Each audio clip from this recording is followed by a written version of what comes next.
This presentation discusses historical events involving widespread disease and death. Viewer discretion is advised. The killer was invisible. It had no name, no face, and it stalked the streets of the world's most powerful city, claiming 10,000 lives in a single brutal wave. Then another 10,000, then 14,000 more. The greatest doctors of the age were powerless, pointing their fingers at the one thing everyone could agree on: the smell.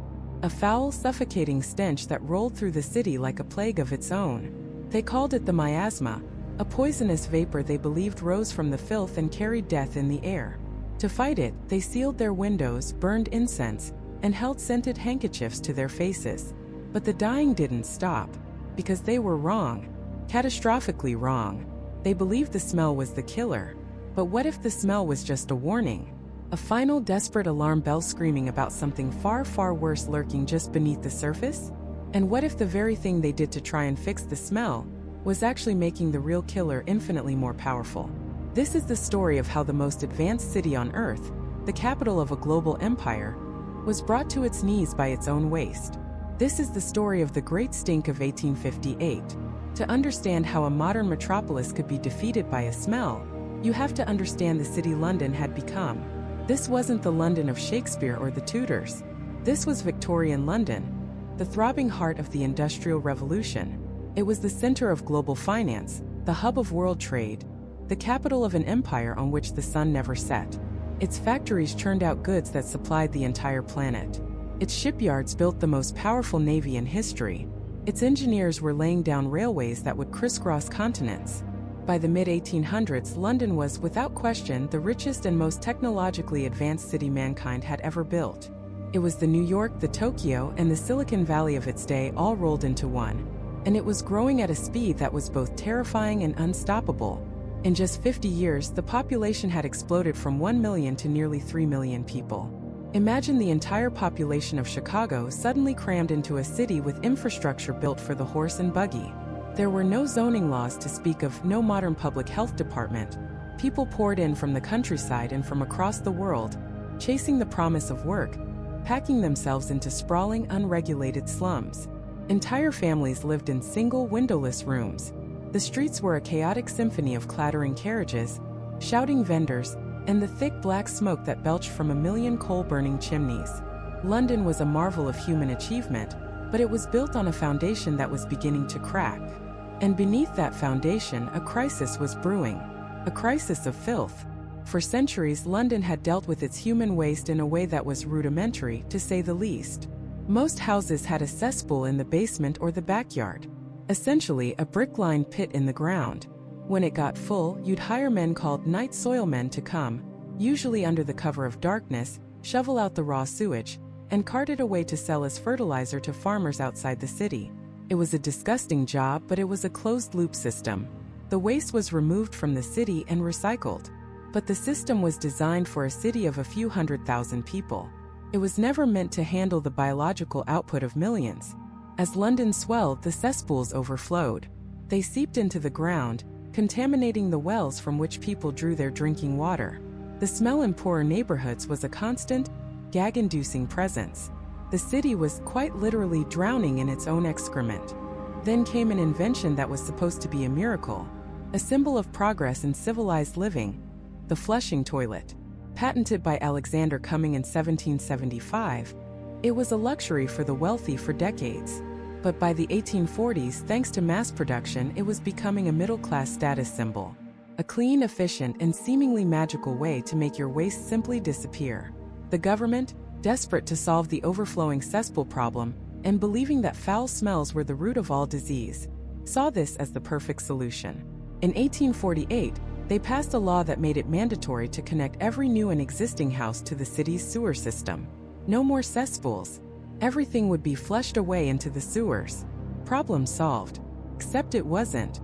It was the single most catastrophic public health decision in the city's history, because they had completely misunderstood what London's sewers actually were. They weren't sanitary sewers like we have today, designed to carry human waste to a treatment plant. They were storm drains, a centuries-old crumbling network of brick tunnels designed for one purpose only: to drain rainwater off the streets and prevent flooding. And where did these ancient tunnels lead? They all had one destination, one final outfall, the very heart of the city, the River Thames. Suddenly, the waste of 3 million people wasn't going into cesspools or being carted away. It was being systematically funneled, with the full force of law, directly into the city's main artery. The river that supplied London with most of its drinking water was being turned into a colossal open sewer. Every single flush of every single new toilet added to a toxic torrent of human filth pouring into the Thames, 24 hours a day, 7 days a week. The ancient river, celebrated in poems and paintings, began to die. The fish went first. Then the water itself turned a murky, opaque brown. On hot days, the surface would bubble with methane gas, and the stench rolling off the water was an omen of what was to come. Throughout the 1830s and 40s, the invisible killer had returned to London again and again. Cholera, a horrifying disease that could reduce a healthy adult to a dehydrated corpse in less than a day. The outbreaks were devastating, killing tens of thousands. The medical establishment was baffled.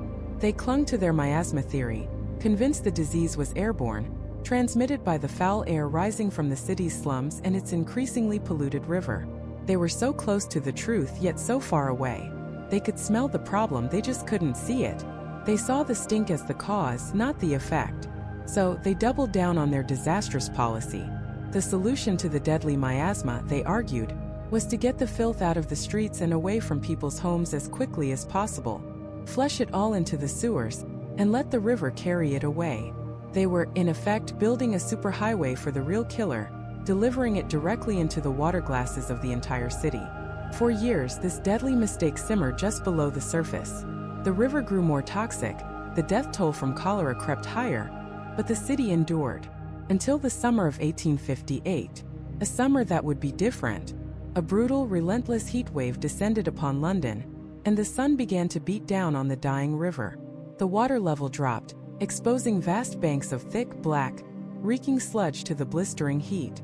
The stage was set.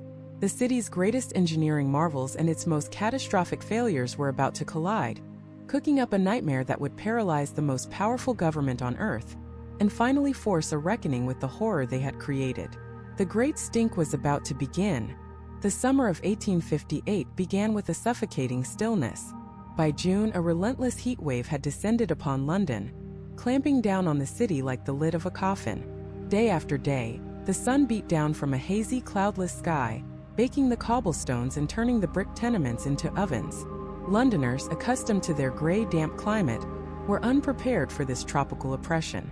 But the heat was only the catalyst. The real problem was festering in the heart of their city. The River Thames, the ancient lifeblood of London, was no longer a river. It was a grave. For centuries, every drain, every gutter, every privy had emptied directly into it. The waste of millions of people, the offal from slaughterhouses, the toxic runoff from tanneries and factories, it all went into the Thames. In a normal year with heavy rains and a strong current, this horrifying cocktail was at least diluted and flushed out towards the sea.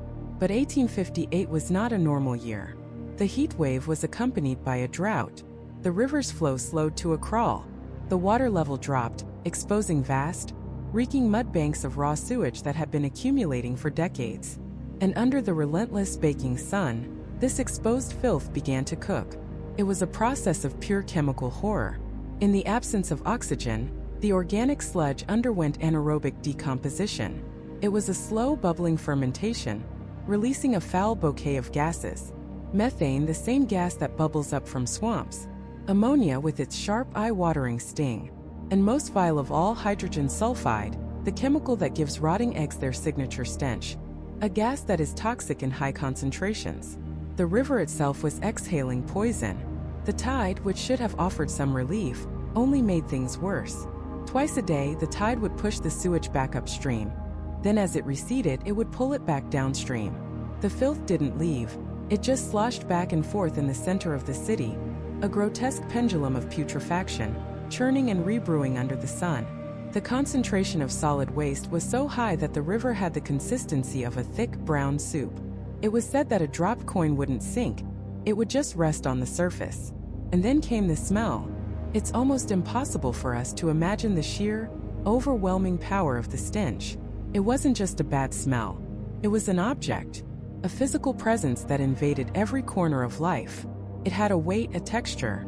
It was described as a combination of an open sewer, a tannery, and a graveyard all set on fire. It was thick, metallic, and cloying. It coated the back of your throat and clung to your clothes and hair. There was no escape. It seeped through keyholes and under doorways.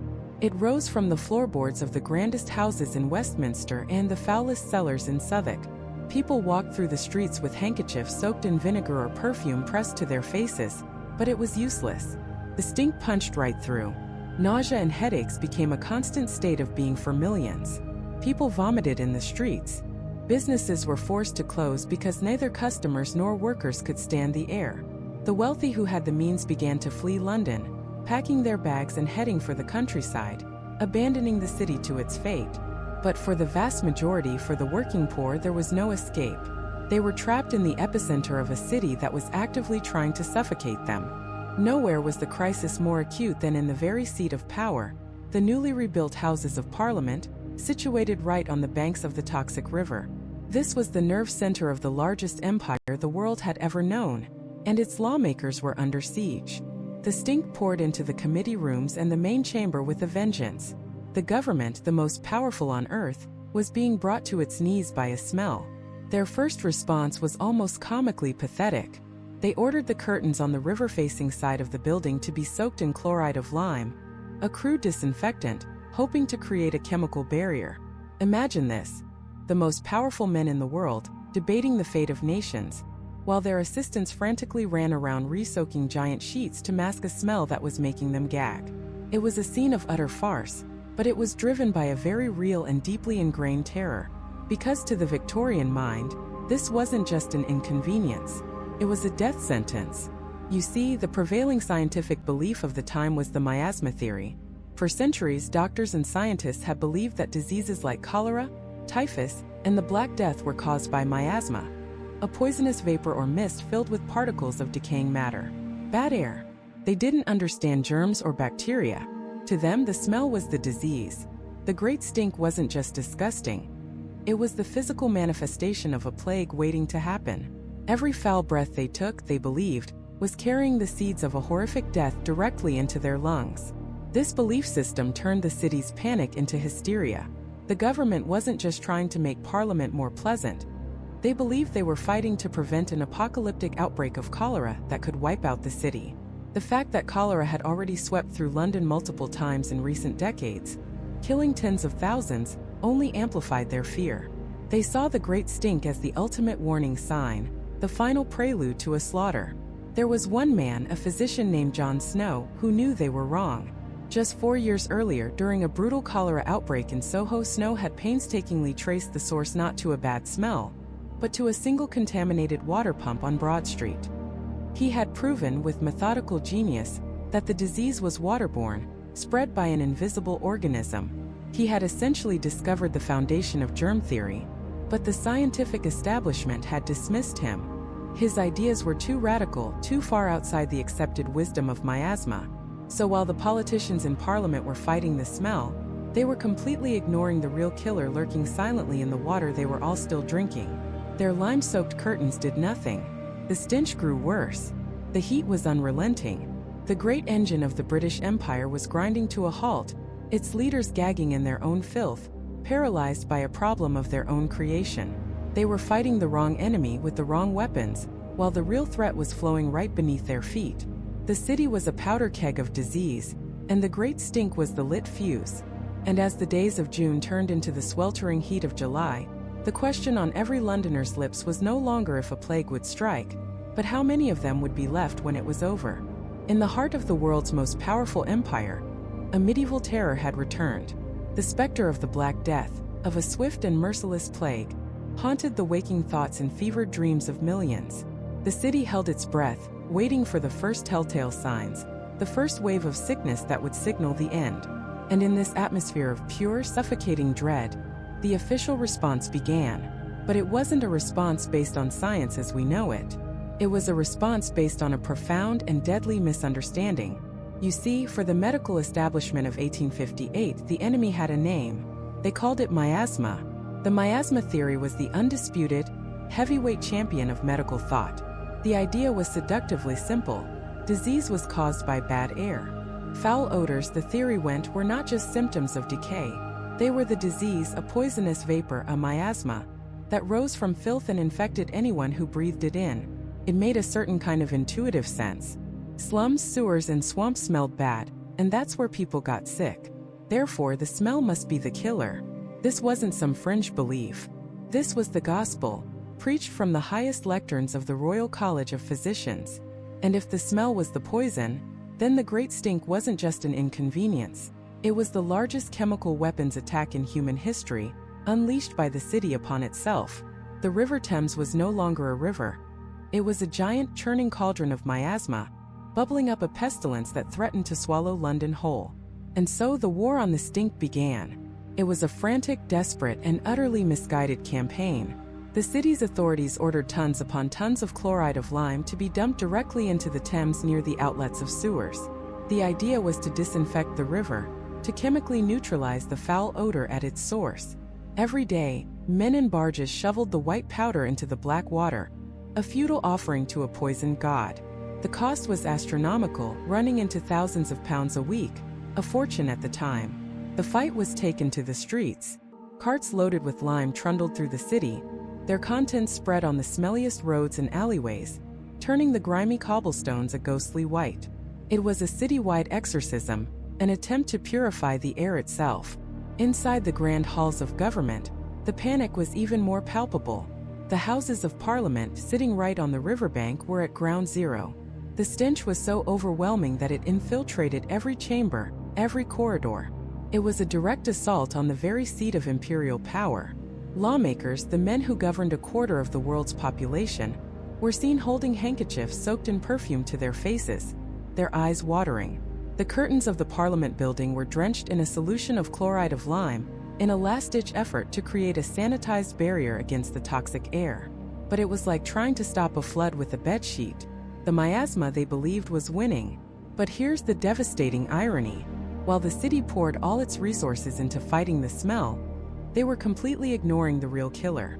The miasma theory was a fatal distraction. It focused everyone's attention on the air, while the true enemy was flowing silently and invisibly through the water.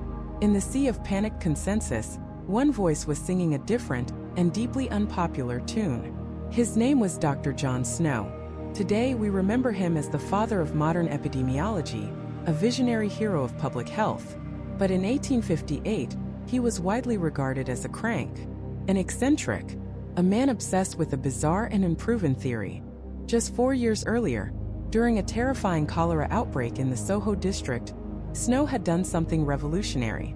While other doctors blamed a local miasma from a sewer, Snow went door to door. He talked to the families of the victims. He drew a map. He marked every death, and he noticed a terrifying pattern. The deaths were all clustered around a single public water pump on Broad Street. He investigated further and found that the diapers of a sick baby had been emptied into a leaky cesspool just feet away from the pump's well. Snow presented his evidence to the local authorities and convinced them to do the unthinkable: remove the handle from the pump. The outbreak almost immediately subsided. To John Snow, the case was closed. Cholera wasn't in the air. It was in the water. It was caused by something you ingested, not something you inhaled. He proposed that tiny, invisible organisms, what he called germs, were the true culprits. The medical establishment laughed him out of the room. Germs? Invisible poison in the water? It sounded like a fairy tale. Miasma was real. You could smell it. You could see the smog it created. Snow's theory was abstract, unproven, and it flew in the face of centuries of accepted wisdom. His groundbreaking work was dismissed as a curious coincidence. The pump handle was put back on. The establishment doubled down on miasma. So now, in the summer of 1858, as the government spent a fortune fighting the smell, John Snow watched in horror. He knew they were fighting the wrong war. He understood the terrible truth. Their solution to the stink was actually making the real problem infinitely worse. Remember those new sewers, the pride of London? The ones designed to carry waste away from the streets and directly into the Thames? They were a triumph of engineering based on the miasma theory. Get the smelly stuff away from people's houses to clean up the air.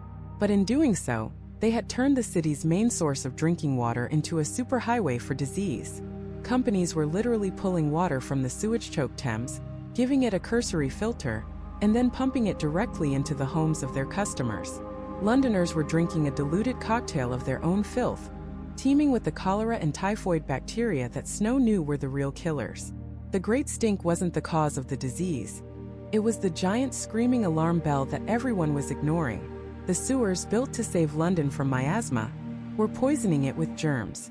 Every shovel of lime thrown into the river, every perfumed handkerchief, was a testament to their lethal blindness.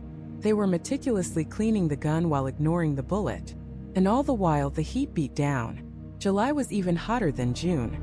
The river level dropped, exposing more of the sewage-caked banks to the sun. The stench intensified, becoming a physical presence, a thick, gagging blanket that smothered the city.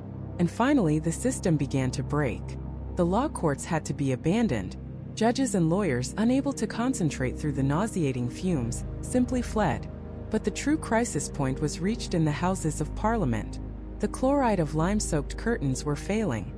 The smell was now so overpowering, so viscerally disgusting, that it became impossible to conduct the business of the nation.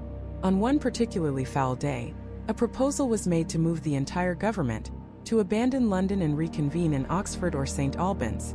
Think about that. The government of the most powerful empire on earth, a nation that had defeated Napoleon, that controlled territories on every continent, was being brought to its knees by a bad smell, defeated by its own waste. The politicians were ready to cut and run. The city was on the brink of anarchy, not from a plague, but from a stench so profound it threatened to dissolve the very bonds of society and government. The great engine of London was grinding to a halt, choked by the filth it had created. Something had to give. The old ways had failed. The old theories had led them to the edge of the abyss. As lawmakers packed their bags, ready to flee the capital, the question was no longer just about survival. It was about who, if anyone, had a plan to pull them back from the brink. And in that vacuum of leadership, as the powerful fled the consequences of their own inaction, one man remained. He wasn't a politician. He wasn't a lord or an aristocrat. He was an engineer, a man of brick, iron and mathematics. His name was Joseph Bazalgette, and for years, while London's committees debated and dithered, he had been quietly, meticulously, obsessively drawing up the city's salvation. Bazalgette was not a charismatic firebrand. He was the opposite. He was a details man, a methodical planner whose colleagues described him as relentlessly thorough. You can picture him in his office, long after everyone else had gone home, surrounded by blueprints and calculations, the faint glow of a gas lamp illuminating charts filled with flow rates, gradients, and tidal patterns. For nearly a decade, he had been living inside a problem that everyone else was trying to ignore. He wasn't just thinking about a few new drains. He was reimagining the very anatomy of London. He was designing a new circulatory system for the largest city on Earth. His plan was, by the standards of the day, breathtakingly audacious. It was the 19th century equivalent of a moonshot. He proposed a subterranean superhighway for sewage, a secret, hidden river flowing beneath the city, completely separate from the drinking water. This wasn't about patching the existing system. It was about abandoning it entirely. He envisioned over 80 miles of massive, brick-lined main interceptor sewers, running parallel to the Thames on both sides of the river. These arterial tunnels, some large enough to drive a train through, would catch the waste from every smaller sewer and drain before it could ever touch the Thames. Gravity would do most of the work. Bazalgette had obsessively surveyed the city, calculating the precise, gentle slope needed for these tunnels, a drop of just 2 feet for every mile, to keep the contents constantly flowing eastward out of the city. But London isn't perfectly flat. So at key points, his system would require the most powerful steam engines the world had ever seen, housed in magnificent pumping stations, to lift the sewage up to a higher level so it could continue its journey. Finally, this colossal torrent of waste would be discharged into the river, but far downstream, miles past the city limits, where the powerful tides of the estuary would carry it out to sea. It was a plan of staggering scale and complexity. It required feats of engineering that had never been attempted. They would have to tunnel under existing canals, railways, and a chaotic maze of existing basements and pipes. They would have to build these tunnels through treacherous waterlogged ground, all while a city of 2.5 million people continued to live and work directly on top of them. They were, in essence, trying to perform open-heart surgery on a conscious patient. And for years, that's precisely why the plan went nowhere. It was stuck in a bureaucratic nightmare that would make the modern-day DMV look like a well-oiled machine. The government was a tangled web of over 300 different boards, commissions, and parishes, each with its own tiny fiefdom and its own power to say no. They argued endlessly. Who would pay for it? Who would control it? The price tag alone was astronomical, £3 million, an amount so vast it's difficult to even translate, but think of it as a multi-billion-dollar infrastructure project today. The critics were relentless. They called Bazalgette's plan a fantasy, a monstrously expensive folly. Some argued the tunnels would collapse. Others, still clinging to the miasma theory, were terrified that concentrating all that filth in massive underground chambers would create a super plague, that deadly vapors would seep up through the ground and kill everyone. They said his calculations were wrong, that the slope wasn't steep enough, and the tunnels would just become elongated, underground cesspools, even more dangerous than the river. For 6 long years, Bazalgette's meticulously crafted blueprints, the very cure for London's sickness, gathered dust. He was forced to submit and resubmit his designs, each time facing a new committee, a new set of objections, a new wave of political cowardice.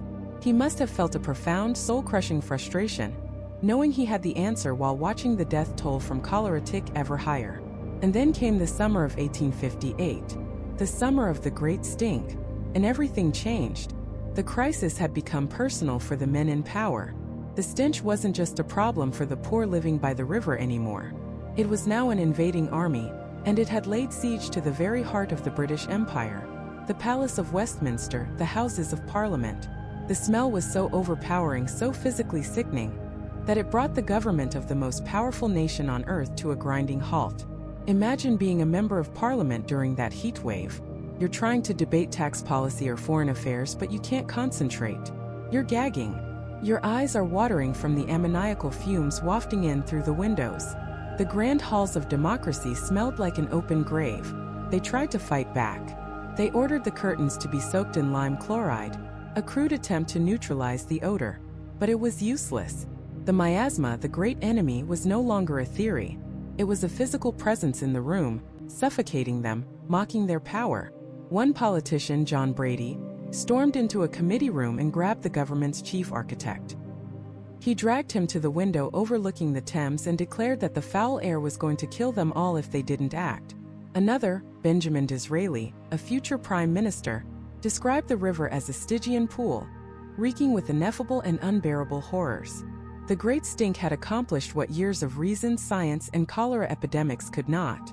It had created political will through sheer, unbearable physical disgust. Panic set in. The talk of relocating Parliament, of moving the entire government out of London, became deadly serious. In a single frantic week in July, with the stench at its absolute peak, the politicians finally broke. All the years of debate, the committees, the objections, they all evaporated in a cloud of putrid air. They passed a bill, an emergency act, in a matter of days. It gave Joseph Bazalgette everything he had ever asked for: the funding, the authority, the power to cut through the red tape and override any local council that stood in his way. They threw the keys to the city at the one man who had a plan, not because they were suddenly enlightened, but because they were desperate to breathe again. And so, after years of being ignored, Joseph Bazalgette, the quiet engineer, was suddenly handed one of the largest civil engineering budgets in history and given a simple, terrifying mandate: save London. Build your impossible system. And do it now. The heat of the summer would eventually break, the rains would come, and the immediate crisis of the smell would fade. But everyone knew it was just a temporary truce. The disease, the filth, the fundamental problem was still there, festering. Bazalgette now had the green light, but he was in a race against time. A race to build a new underworld for London before the next heat wave, the next drought, or the next devastating outbreak of cholera could bring the city to its knees for good. The real work, the monumental, backbreaking, and deadly dangerous work, was about to begin. To build this new underworld, Britain needed a new kind of army. Not soldiers with rifles and red coats, but an army of ghosts who would work in the dark, armed with little more than shovels, pickaxes, and raw courage. They were called the navvies. The name came from the word navigator, a title given to the men who had dug the great canals that crisscrossed the country a generation earlier. But these men were a breed apart. They were giants, forged in the furnaces of the Industrial Revolution. Mostly Irish, escaping the famine, or English farmhands driven off their land, they were nomadic titans who followed the work. They built the railways that stitched the nation together, and now they were being summoned to London for the greatest challenge of all, to conquer the city's own filth. A navvy was a spectacle of raw power. They were famous for their prodigious strength and even more prodigious appetites. The typical navvy was said to consume over 5,000 calories a day, a diet heavy in bread, beef, and beer, just to fuel the back-breaking labor. They worked in brutal 12-hour shifts, often standing in mud and sewage up to their knees, their bodies slick with sweat and grime. They were a rough, hard-living, hard-drinking bunch, living in temporary camps and spending their wages as fast as they earned them. But they were the best earth movers in the world, and Joseph Bazalgette would need every single one of them. He assembled a force of over 20,000 men, an army that would descend into the earth and wage a subterranean war. Their task was almost laughably immense. The numbers are so staggering they almost lose their meaning. Bazalgette's plan called for 82 miles of massive, brick-lined intercepting sewers. These weren't pipes. They were underground cathedrals, some of them large enough to drive a double-decker bus through.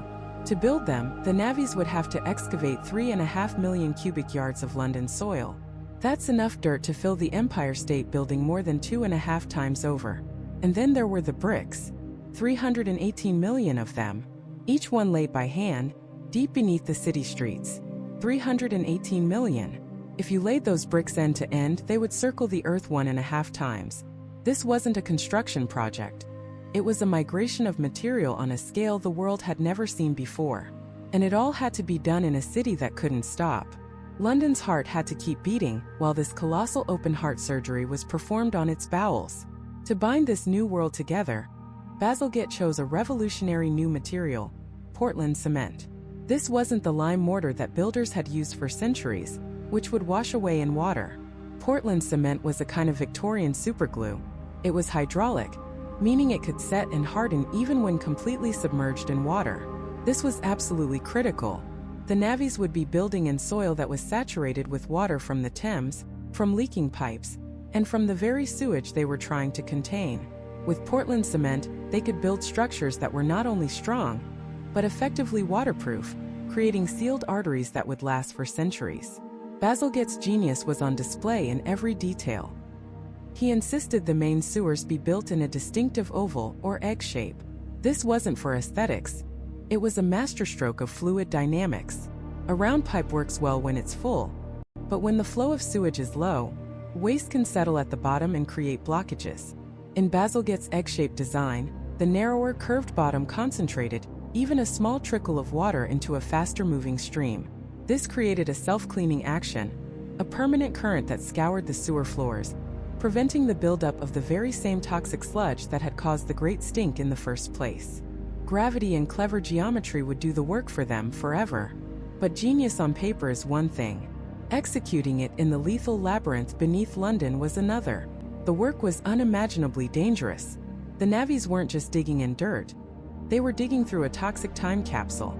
They clawed their way through the ruins of Roman London, through medieval plague pits filled with the skeletal remains of Black Death victims, through the foundations of buildings that had stood for centuries. Every shovelful was a gamble. The most constant threat was the fall of Earth, a cave-in. They dug trenches 30, 40, even 50 feet deep, right next to busy roads and rickety buildings, shoring them up with massive timber beams. But the soil was a treacherous, waterlogged soup. A sudden shift, a rotten piece of timber, and tons of wet earth and gravel could thunder down in an instant, burying men alive. The lucky ones were crushed instantly. The unlucky ones were left to suffocate slowly in the dark, their friends scrabbling desperately, uselessly, at the wall of earth above. And then there was the water. They were constantly fighting to keep their trenches from flooding. They dug below the water table, and 1,000 years of London's lost rivers and streams tried to reclaim their ancient paths, bursting through the walls of the excavations. At one point, while tunneling under an old buried river called the Fleet, the pressure became so immense it burst through the works. A 6-foot-high wall of black, stinking water roared through the tunnel, sweeping men, tools, and timbers before it. It was a miracle more men weren't drowned, but the most insidious enemy was the one they couldn't see. The air itself was a poison. The ground they were digging through was saturated with centuries of decaying organic matter, releasing vast quantities of methane gas. The navvies called it fire damp. It was colorless, odorless, and explosive. Men would work by the dim, flickering light of oil lamps. A single spark in a pocket of methane could unleash a devastating explosion, a fireball that would incinerate anyone nearby and trigger a catastrophic collapse. And there was another gas, hydrogen sulfide, the very gas that gave the great stink its rotten egg smell. In high concentrations, it was a lethal poison capable of killing a man with a single breath. The navvies would tell stories of a sweet smell just before a man would suddenly collapse, his lungs burned out from the inside. They started carrying caged canaries and mice down with them, a grim living alarm system. If the animal suddenly died, they knew they had seconds to get out. Despite the monumental scale and the ever-present danger, the work progressed at a relentless pace. Bazalgette was a phantom on the work sites, appearing at all hours, day or night, checking the quality of the brickwork, inspecting the timbers, demanding perfection. His standards were absolute. He famously ordered a section of newly completed sewer to be torn down and rebuilt because he found the mortar mix to be substandard. The contractors were furious, but the navvies respected him. They knew he was a man who understood the earth, a man whose calculations were the only thing standing between them and a horrible death. For years, this shadow war raged beneath the feet of oblivious Londoners. They complained about the noise, the disruption, the giant trenches that carved up their streets, but few truly understood the sheer heroism and horror unfolding in the darkness below. Then, in the spring of 1861, near the neighborhood of Clerkenwell, a team of navvies was digging one of the deep interceptor tunnels. They were working by lamplight, their pickaxes ringing against the hard London clay. They knew they were digging near one of the city's main gas lines, a cast-iron pipe supplying light to the homes and streets above. Suddenly, a foreman heard a faint hiss, a sound that shouldn't be there. He held up his lamp, trying to locate the source. It was a fatal mistake. The gas, leaking from a cracked main, had been seeping into the tunnel for hours, filling the void with an invisible explosive cocktail. The naked flame of the lamp met the cloud of methane, and in that instant, the world beneath London ignited. The blast was apocalyptic. A gut-wrenching roar ripped through the district of Clerkenwell, a sound so violent it felt like the very bedrock of London was cracking apart. The street buckled, then erupted. A geyser of fire, earth, and shattered brickwork shot 100 feet into the air. A hellish fountain where a moment before there had been cobblestones and commerce. Windows a quarter-mile away shattered into a million tiny daggers. The shockwave slammed into buildings, shaking them to their foundations, and threw people to the ground as if they were dolls. For a terrifying, eternal second, a column of orange flame stood against the gray London sky, a funeral pyre for the men trapped below. When the dust, thick and choking, began to settle, it revealed a scene of biblical devastation. A crater, vast and smoking, had swallowed a section of the street. The front of a public house had been sheared clean off, its interior exposed like a macabre dollhouse. But the true horror was underground. The explosion had torn through the newly laid brick tunnel, collapsing a massive section and turning Bazalgette's marvel of engineering into a tomb. Panic gave way to a desperate, frantic energy. Men, their faces blackened with soot, clawed at the rubble with their bare hands. Foremen shouted orders that were swallowed by the chaos. The first rescuers to brave the unstable tunnel were met with an almost unbearable heat and the stench of burnt gas and something far worse. They found men thrown against the walls with impossible force, their bodies broken. They found others buried beneath tons of collapsed earth, their lamps, the very cause of the disaster, now extinguished forever. One man was killed instantly.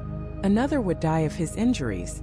6 more were horribly maimed, their lives irrevocably altered by that single careless spark. For Joseph Bazalgette, the news was a physical blow. He rushed to the scene, his face a mask of grim determination, but his eyes betrayed the horror he felt.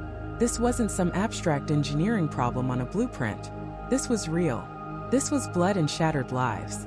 Every brick in that tunnel had been laid under his authority. Every man who went down into the dark did so on his command. He felt the weight of each death, each injury as a personal crushing failure. He stood at the edge of the crater, the smoke stinging his eyes, and saw not just a collapsed sewer, but a potential collapse of his entire grand vision. The newspapers, smelling blood in the water, were merciless. The Times, which had cautiously supported the project, now ran headlines that dripped with condemnation. Bazalgette's folly claims its first victims. Death stalks the London Underground. Critics who had long dismissed the sewer scheme as a dangerous and expensive boondoggle now had their proof, written in the rubble of Clerkenwell. They painted Bazalgette as a reckless obsessive, a man so fixated on his subterranean kingdom that he had grown blind to the dangers. Members of Parliament who had grudgingly voted for the project's funding now began to whisper about pulling their support. The explosion wasn't just a tragedy. It was a public relations catastrophe that threatened to bury the entire project alongside its victims. But Bazalgette refused to be broken. He mourned the dead, he ensured the injured were cared for, but he did not despair. He became a detective. He knew that to save his project, he had to understand precisely what had gone wrong. He personally led the investigation, descending into the still dangerous sections of the tunnel, his engineer's mind meticulously sifting through the evidence. He and his team interviewed the survivors, examined the shattered brickwork, and traced the path of the blast. And that's when they realized the true terrifying scope of the problem. The gas main that had leaked was just one piece of a much larger, more chaotic puzzle. For decades, London had been burying its problems.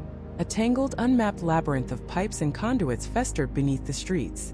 Water companies had laid their mains, often made of brittle cast iron, wherever they pleased.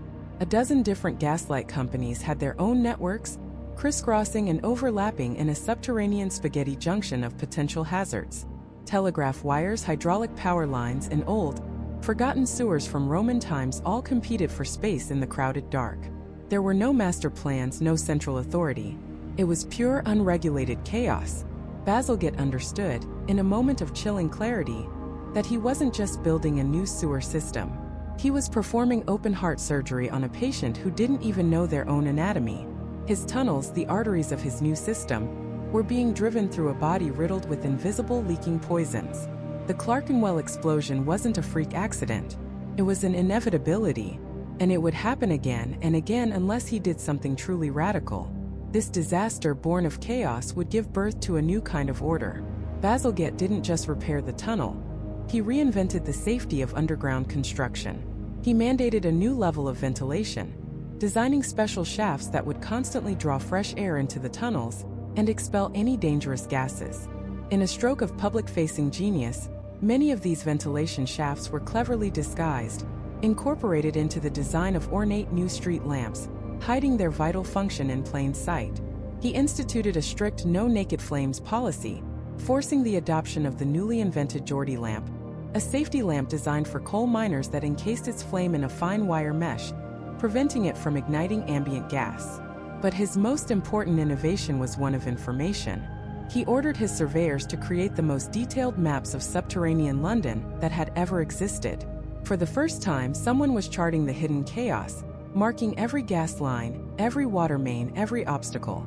He was creating the city's first true utility map, an act of civic foresight that would save countless lives for a century to come. He turned a deadly failure into a legacy of safety. The project, scarred but strengthened, pushed on. The political fires were dampened by Bazalgette's swift, decisive action and his demonstrable commitment to his workers' safety.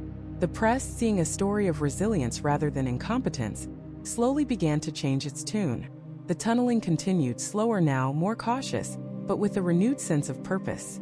But as Bazalgette's men battled the demons of their own creation underground, a far older, more powerful monster was stirring above.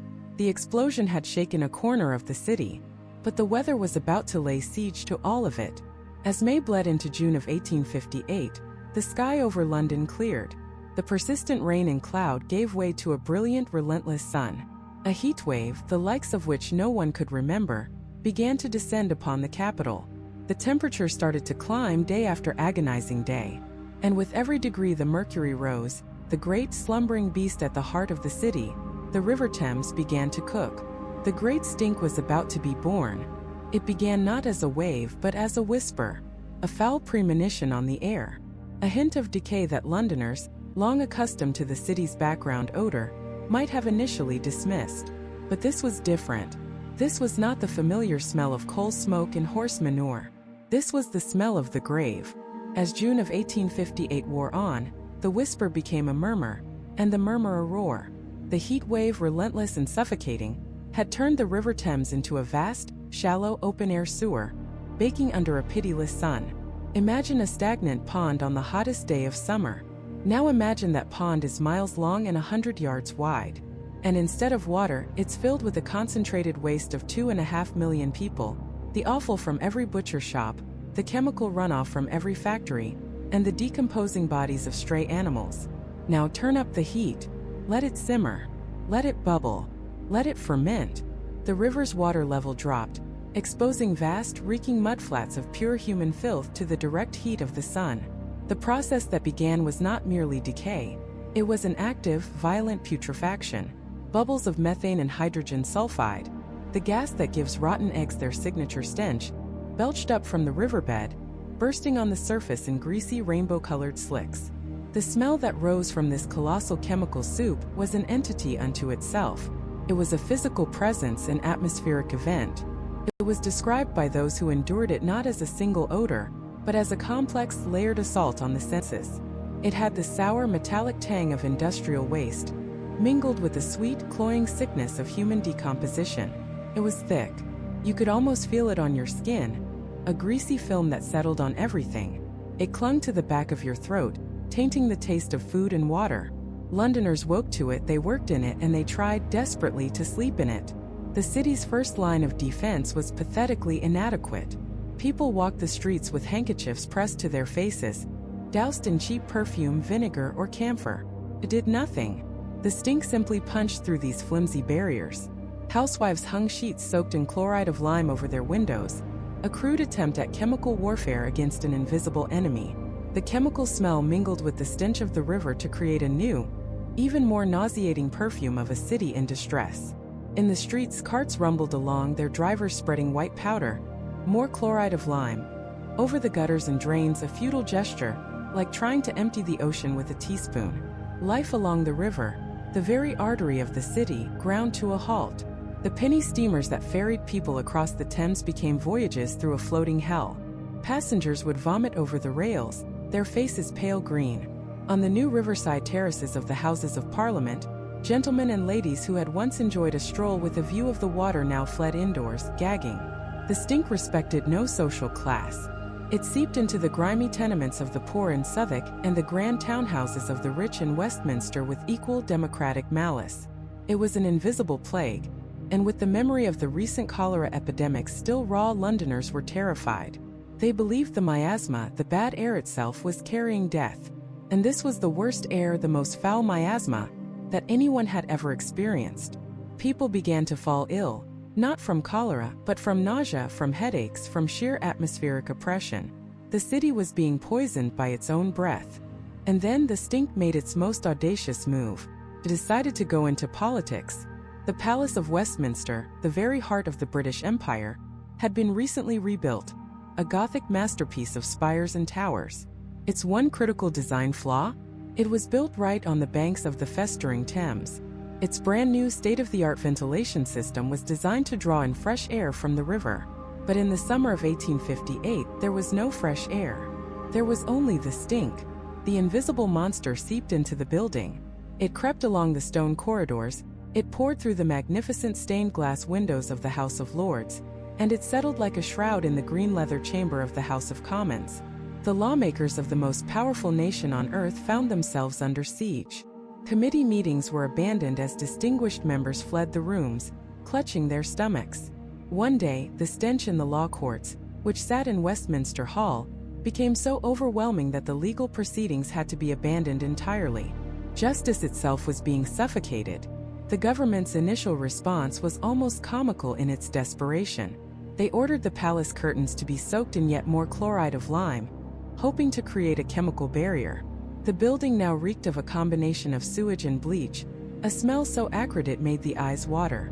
The plan was a catastrophic failure. The stink was not an intruder to be kept out. It was the very air they were breathing. The situation reached a crisis point in mid-June.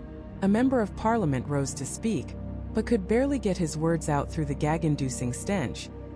He looked at the Prime Minister, Lord Derby, and gestured helplessly towards the river. Another MP, John Brady, managed to get a boatman to ferry him out into the middle of the river to collect a sample of the water. He brought the jar into the House of Commons, a beaker of thick, black, semi-solid filth, and held it up as evidence. The message was clear. This was their river. This was their creation. And it was now holding them hostage. The press had a field day. Newspapers published cartoons depicting Father Thames as a filthy monster, rising from the slime to haunt the politicians. Michael Faraday, one of the greatest scientists of the age, conducted his own experiment, dropping pieces of white paper into the river, only to watch them disappear from sight in the opaque blackness less than an inch below the surface. He wrote a blistering letter to the Times of London, declaring the river a national disgrace and a harbinger of a fearful cholera. Panic was setting in at the highest levels of government. The stink was no longer just a public health issue. It was a constitutional crisis. How could an empire be run from a city that was uninhabitable? How could laws be passed in a parliament that was suffocating on its own waste? There was serious talk of evacuating the government, of moving the entire court and parliament to Oxford or St. Albans. The great engine of Victorian Britain was grinding to a halt, brought to its knees not by a foreign power, not by a revolution, but by a smell. The members of Parliament, trapped in their grand stinking palace, finally understood. The problem they had ignored for decades, the problem they had pushed downstream and out of sight, had now come back. It was knocking on their door. In fact, it had broken the door down and was sitting in their chairs, daring them to do something. Anything. They were out of time, out of options, and rapidly running out of air. The very men who had the power to change everything were now trapped in their own gilded cage, choking on the consequences of their inaction. Inside the newly built Gothic masterpiece that was the Palace of Westminster, the Houses of Parliament, the situation had become physically unbearable. This wasn't some distant problem anymore, reported on in a newspaper. It was a physical assault. The stench, the miasma, rolled off the Thames and seeped through every window, every door, every crack in the stone. It clung to the heavy tapestries and the leather-bound books. It was an unwelcome member of every debate, a silent stinking specter at every committee meeting. Members of Parliament, accustomed to hours of long-winded debate in stuffy rooms, were now seen gagging, holding handkerchiefs doused in perfume to their faces. They tried to fight it. They ordered the heavy linen curtains to be soaked in chloride of lime and hung over the windows, a desperate, flimsy chemical barrier against a force of nature. But it was like trying to stop a flood with a bedsheet. The smell just laughed and pushed its way through. It was a profound, almost biblical humiliation. The rulers of the most powerful empire the world had ever known were being brought to their knees by their own filth. The crisis reached its boiling point in mid-June. A debate in the House of Commons had to be abandoned. The lawmakers, the great orators of the age, literally fled the chamber, unable to breathe, their eyes watering. They stumbled out onto the terraces overlooking the river, hoping for a breath of fresh air, only to be met with the full, concentrated, malevolent force of the great stink. There was no escape. The problem wasn't just at their door. It had kicked the door in and was now sitting at the head of the table. In this moment of absolute crisis, one man saw an opportunity, not just to solve the problem but to redefine what government could do. That man was Benjamin Disraeli. At the time, he was the Chancellor of the Exchequer, basically the nation's chief financial officer. Disraeli was a fascinating character. A novelist, a dandy, a political outsider who had clawed his way to the top. He was known for his wit and his ambition, and he understood power. He realized that this stench, this suffocating plague, was also a political gift. It was the ultimate leverage. For years, plans to fix the sewers had been stuck in a bureaucratic bog. A tangled mess of committees, jurisdictions, and most of all, cost. Everyone agreed something had to be done, but no one could agree on who should do it or who should pay for it. The arguments were endless.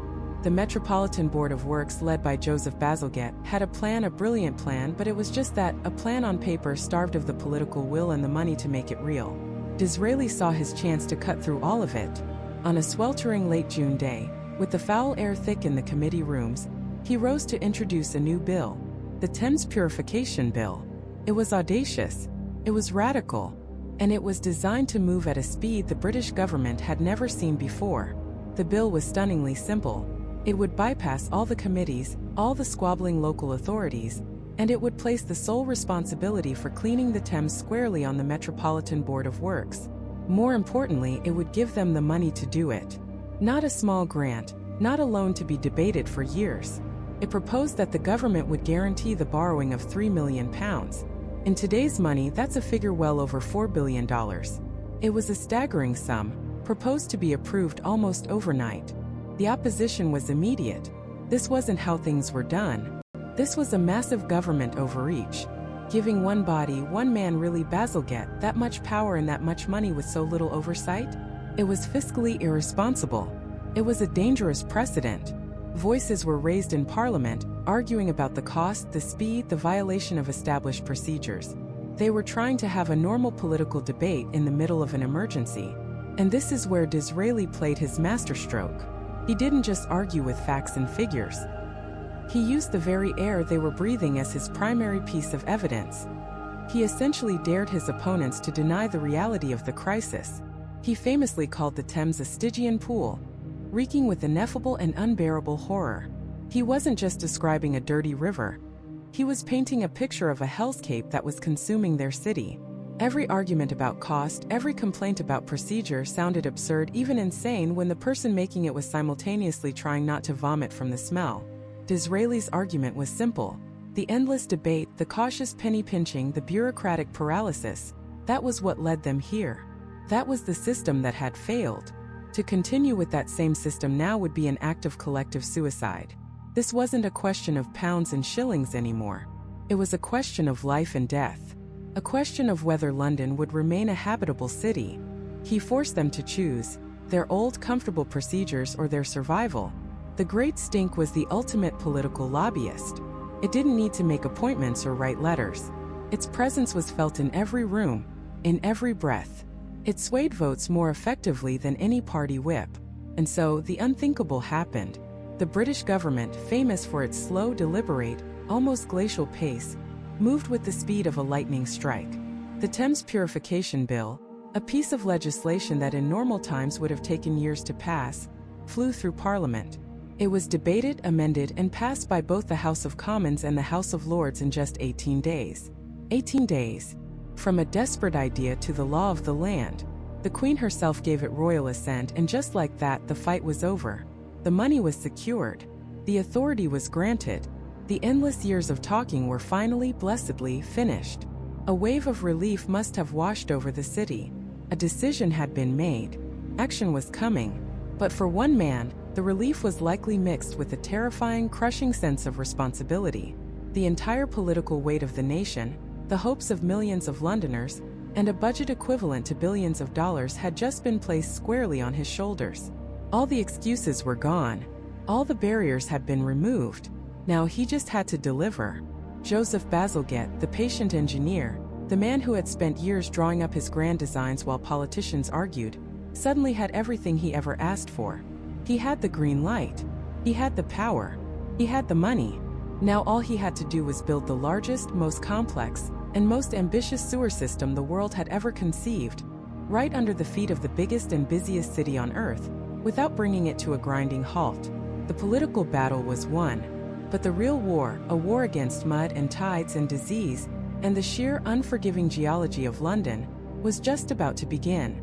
Joseph Bazalgette, now armed with a blank check and the desperate hopes of a nation, faced a task of almost unimaginable scale. This wasn't just digging a few ditches. This was waging war on the very ground beneath London. The plan was audacious, elegant in its simplicity, and brutal in its execution. He wouldn't just replace the old sewers. He would build a second, secret river system underneath the first. A network of massive arteries designed to intercept the waste from every last drain and sewer before it could ever touch the Thames within the city. These were the Great Interceptor Sewers. The city would be divided into 3 tiers: high-level, mid-level, and low-level interceptors, running parallel to the river on both the north and south banks. This was a direct challenge to the laws of nature. London is, for the most part, stubbornly flat. How do you make millions of gallons of waste flow consistently downhill when there is no hill? Bazalgette's answer was a masterpiece of precision. He decreed a gradient so subtle it was almost imperceptible. A drop of just 2 feet for every mile of tunnel. That's a slope of about 1 in 2,600. Imagine a ruler. Now imagine a line dropping by the thickness of a single quarter over the length of an entire football field. That was the gradient. Any steeper, and the flow would be too fast, scouring the tunnels and potentially collapsing them. Any shallower, and the waste would stagnate, creating the very problem he was trying to solve. Every single measurement for every single brick laid across 82 miles of main tunnels had to be perfect. And the materials had to be just as perfect. This was a new era of industry, and Bazalgette seized on its greatest innovations. He rejected traditional, weak lime mortar. Instead, he chose a revolutionary new material, Portland cement. It was incredibly strong, and crucially, it was hydraulic. It could set and harden underwater, making it perfect for the waterlogged London clay. He ordered 3.5 million tons of it. The tunnels themselves were a lesson in structural genius. They weren't circular. They were ovoid, shaped like an egg on its side. A circular pipe is strong, but only when it's full. The flow of sewage, however, is inconsistent. A trickle in the dead of night, a torrent during a rainstorm. The narrow, curved base of the egg shape concentrated even the smallest flow of water, increasing its speed and power, allowing it to scour the channel and sweep away sediment. The sewers were designed to be self-cleaning. Bazalgette was a fanatic for quality. He would personally inspect the work sites, often at random. Legend has it he'd have a finished section of tunnel sealed, filled with water, and left for 24 hours to check for leaks.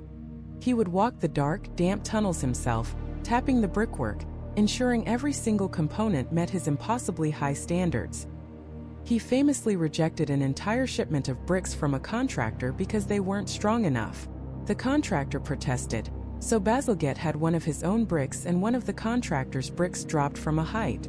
His shattered. Bazalgette's didn't. The message was clear. There would be no compromise. But who was actually doing this backbreaking, life-threatening work? They were called the navvies, a shortened name for the navigators, who had built Britain's canals a generation earlier. These were the toughest men in the country, a nomadic tribe of laborers who followed the work, living in temporary camps, earning high wages for brutally hard work. They were the muscle of the Industrial Revolution. For 10 to 12 hours a day, they worked by the dim, flickering light of oil lamps deep underground. They dug through a treacherous cocktail of earth, gravel, sand, and the infamous London blue clay, a dense, sticky, waterlogged soil that fought them for every inch. Cave-ins were a constant threat. So were pockets of explosive methane gas, the so-called fire damp, that could be ignited by a single spark. And then there was the water. They were digging below the water table, and a constant, foul-smelling flood of groundwater and diluted sewage had to be pumped out around the clock just so they could work. And they weren't digging through an empty field. They were tunneling directly beneath the most densely populated city on the planet. This was urban surgery on an unprecedented scale. Using a technique called cut and cover, they would dig a massive trench down the middle of a street, build the brick sewer at the bottom, and then cover it back over. All while the city around them kept moving. They had to navigate a terrifying underground labyrinth of existing water pipes, gas mains, and the foundations of ancient buildings. They tunneled under canals, under railways, and in a stunning feat of engineering, they built one of their main lines, the Victoria Embankment, directly over the newly constructed London Underground, a project happening at the exact same time. It was a three-dimensional chess game of construction, where one wrong move could flood a tube tunnel or collapse a city block. But gravity, even Bazalgette's perfectly engineered gravity, could only do so much. The low-level sewers, serving the areas of London right beside the river, were actually below the high tide mark. The sewage from these areas had to be lifted up to join the main outfall sewers. This required power, immense steam-driven power. And so, Bazalgette built his cathedrals of industry, the great pumping stations. At places like Abbey Mills in the east, he constructed buildings that looked more like Byzantine palaces or Russian Orthodox churches than municipal facilities. Inside these ornate, cathedral-like structures were the largest and most powerful steam engines the world had ever seen. Engines named after members of the royal family: Victoria, Alexandra, Albert Edward, each one a multi-story giant of polished brass and painted iron. hissing and turning, driving colossal pistons that could lift millions of gallons of sewage an hour, raising it 40 feet into the outfall sewers. It was a symphony of Victorian power, a testament to an age that believed no problem was too big to be solved by sheer industrial might. Finally, after years of digging, building, and pumping, the system had its destination. The intercepted sewage from all across London was channeled far to the east, miles downstream of the city. On the north bank, it flowed to a place called Beckton, and on the south, to Crossness. Here, Bazalgette built enormous underground reservoirs, covering acres, capable of holding the city's waste. And here was the final stroke of genius. The reservoirs would hold the sewage, and then, precisely 1 hour after high tide, as the river began its powerful surge back out to the sea, the sluice gates would be opened. The entire collected filth of London was released on the ebb tide, to be carried far out into the North Sea, away from the city forever. By the mid-1860s, the core of the system was operational. The effect was immediate and dramatic. The old stinking sewers that had once vomited their contents into the Thames were now merely conduits to the great interceptors. The foreshore of the river, once a black, foul-smelling beach of human waste, began to clean itself. The smell that had terrorized Parliament and brought the city to its knees was gone. London could breathe again. It was a total, unqualified victory, a triumph of science, engineering, and political will over disease and decay. Bazalgette was a national hero. He had saved London, but in solving one colossal problem, he had unknowingly created another. A new, concentrated threat was now brewing at the mouth of the river, and the final deadly lesson that cholera had to teach the world had not yet been learned. The two massive outfall sewers, marvels of Victorian engineering, did exactly what they were designed to do. They collected London's waste and, using the power of gravity, carried it miles downstream, far beyond the city's core. The northern outfall disgorged its contents at a place called Beckton, while the southern outfall emptied at Crossness. For the first time in centuries, the central Thames began to clear. The stench that had defined a generation began to fade. Parliament could open its windows again. London breathed a collective sigh of relief. The problem, it seemed, was solved. But the River Thames is not a simple pipe leading to the ocean. It's a tidal river. This means that for several hours a day, the flow of the river reverses. The incoming tide pushes water back upstream. Bazalgette was acutely aware of this. He designed his system so that the sewage would only be released on the outgoing ebb tide. In theory, this would carry the waste far out into the estuary and eventually the North Sea. But the sheer volume was staggering. Over 100 million gallons of raw sewage a day. And it wasn't just being carried out to sea. A vast, concentrated tide of human waste was now sloshing back and forth at the mouth of the river, creating enormous stinking mudflats and polluting the water for miles around. The problem hadn't been eliminated, it had been relocated. And in the summer of 1866, 8 years after the Great Stink, this new hidden danger would erupt with catastrophic force. It began, as it always did, in the East End, the poorest, most crowded, most vulnerable part of the city. A man and his wife in the district of Bromley-by-Bow fell violently ill with the familiar, terrifying symptoms: violent sickness, dehydration, the telltale bluish tint to the skin. Within days they were dead. Then their neighbors. Then the street.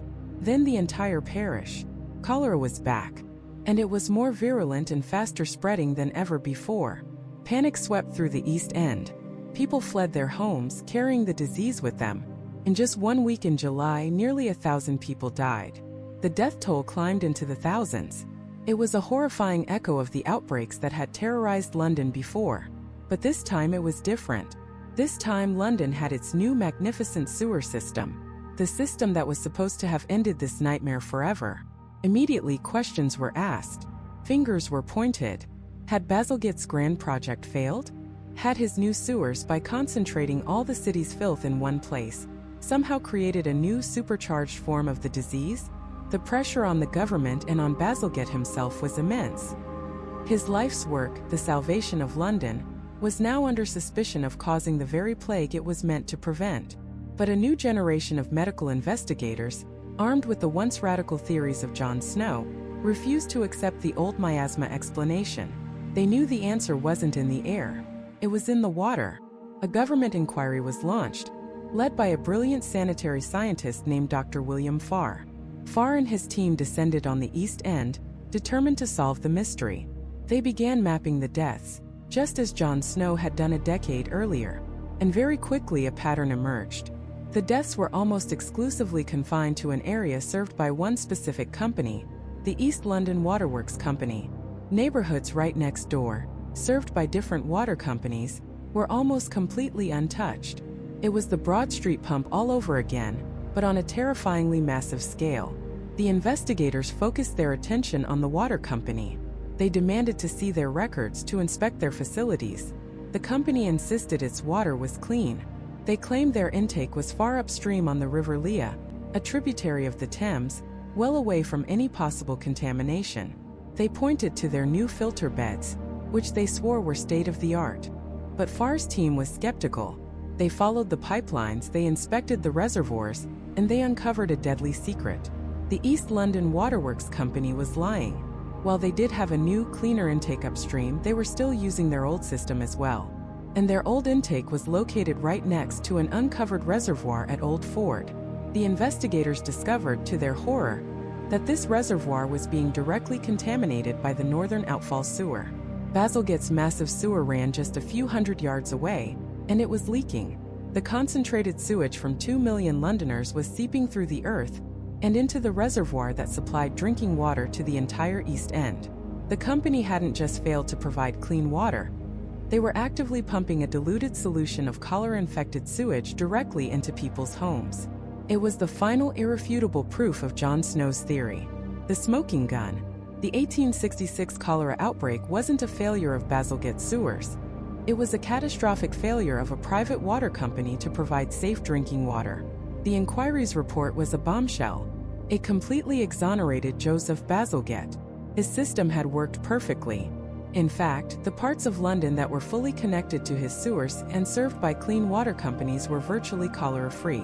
The report led to immediate sweeping changes. The East London Waterworks Company was forced to clean up its act. New stringent laws were passed, the Public Health Acts, that for the first time gave the government power to enforce standards on water purity. Never again would a private company be allowed to gamble with the public's health in such a way. The 1866 outbreak was the last major cholera epidemic to ever strike London. The combination of Bazalgette's comprehensive sewer system and the new laws guaranteeing a clean water supply had finally defeated the disease that had haunted the city for decades. The world took notice. The germ theory of disease was no longer a fringe idea, it was established fact. And Bazalgette's engineering became the gold standard for cities across the globe. Paris, Hamburg, New York, Boston, they all built sanitation systems modeled on London's. Joseph Bazalgette continued his work for another 30 years. He wasn't just a sewer engineer. He was a city builder. Using the land reclaimed from the Thames by building the new embankments, he created beautiful public spaces, lined with trees and gaslights. The Victoria, Albert, and Chelsea embankments are still some of London's most iconic features. He built new bridges, new streets, and laid the foundations for the modern metropolis we see today. When he died in 1891, a tribute to him noted that his work had likely saved more lives than the efforts of any single official in human history. It was no exaggeration. The Great Stink of 1858 was more than just a bad summer. It was a breaking point, a moment when a city, choking on its own success, was forced to confront the consequences of its growth. It was a crisis born of filth, ignorance, and inaction. But out of that crisis came a revolution in science which finally understood the true nature of disease, a revolution in engineering which built a system so robust that much of it is still in use today, serving a city more than 4 times the size it was designed for, and a revolution in government, which for the first time accepted its fundamental responsibility to protect the health and well-being of its citizens. Today, we live in a world built on the lessons learned during that foul, forgotten summer. We turn on a tap and expect clean water. We flush a toilet and expect the waste to simply disappear. We live in dense, sprawling cities without the constant, paralyzing fear of waterborne plagues. We owe this invisible, effortless modernity to the foul-mouthed politicians who were finally shamed into action, to the dogged determination of doctors like Jon Snow, and above all, to the quiet, brilliant engineer, Sir Joseph Bazalgette, who descended into the filth and darkness beneath London, and built the world a brighter, cleaner future.